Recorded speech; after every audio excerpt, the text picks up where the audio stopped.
We mourn a person who is a disability advocate. We mourn a man who was a champion for persons with disability, as you have been told. In 2003, he became the president while he was on a wheelchair. He was sworn in as the third president of the Republic of Kenya on a wheelbarrow, or is it a wheelchair? And through that, he realized that persons with disability have a lot of challenges. And the Persons with Disability Act of 2003 was signed by him after being a pending bill for almost 50 years of Kenyan independence.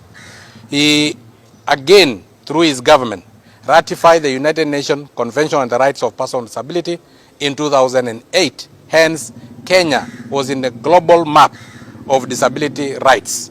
So kwetu kama watu walemavu, tuna huzuni sana kwa sababu ya kuachwa na ule ambao alikuwa anatushikilia mkono. Kwa ule ambao katika awamu wake wa uongozi tulirealize a lot of rights through him and through his government.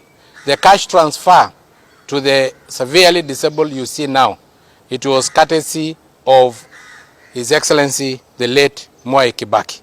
Kwa hivyo sisi kama jamii ya walemavu tumempoteza kiongozi ambao alikuwa anatujali. Personally, I have lost a mentor na mtu ambao because of him I completed university education. Kwa sababu our path with the late President Kibaki crossed accidentally in two ways. One, in the year 2000, I was elected as a student organization of Nairobi University president. And there was introduction of parallel degree program for the government of Moi government to try and raise funds because we had sanction from IMF. And I was against parallel degree program. Mwai Kibaki at that time was an opposition leader and he was against the Moi regime. Since we had a common enemy called Moi, by default we became friends because an enemy of your enemy is your friend. So our path crossed in that line. Secondly, he was elected and was sworn in as the third president on a wheelchair. That means we were both persons with disabilities. And because he saw the challenges that come with disability, aliambia Mudhaura, wapi ile mlemavu alifukuzwa Nairobi University, rudisha yeye na wenzake, because I was suspended by the Moi regime. That is how we got our government amnesty. Therefore, we as persons with disability mourn a great man. Again, we have learned a lot of lessons from the late Mwai Kibaki. He was not petty the way we see in our current leadership. I remember in the 2010 referendum, Michuki opposed the constitution. And Mwai Kibaki was the president and Michuki was the cabinet secretary at that time, was a minister. But he never shown any difference between him and Michuki.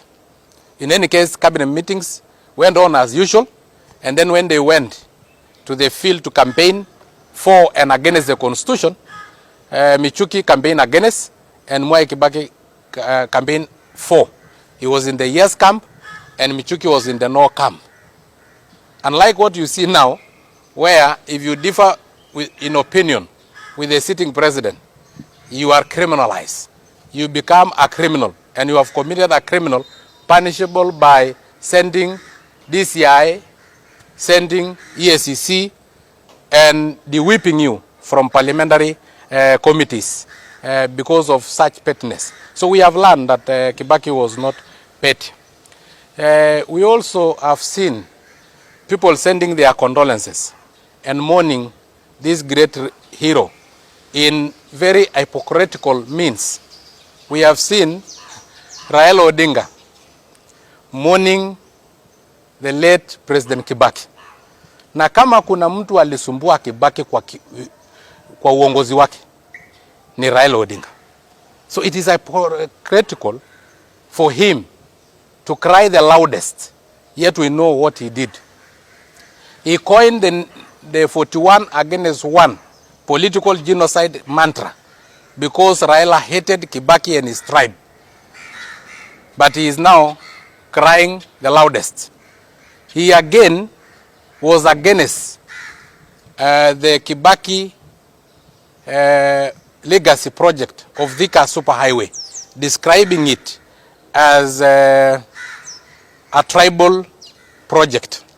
Yet he is now screaming the loudest. He was again, he used the bridge of dead bodies during the post-election violence of 2007 to grab half of Kibaki government. But now, he is the one mourning more than the briefed. Again, I hear that he was the first to go to Lee funeral home, even before the body of Kibaki arrived. And then again, he went to America and announced to the world that he's canceling his trip to come and mourn Kibaki in honor of Kibaki. He was canceling his trip, the trip that he initiated while Kibaki was already dead. You know, unafiki wa hali ya juu. We hope the leaders that will come in will not have such unafiki. So on behalf of the 6.5 million Kenyans with disability I represent in the National Assembly, we send our heartfelt condolences to the family of the late Kibaki, to the people of Othaya, and to Kenyans in general, and even to the people of this world, because Kibaki was a leader known within and beyond our borders. May his soul rest in eternal peace.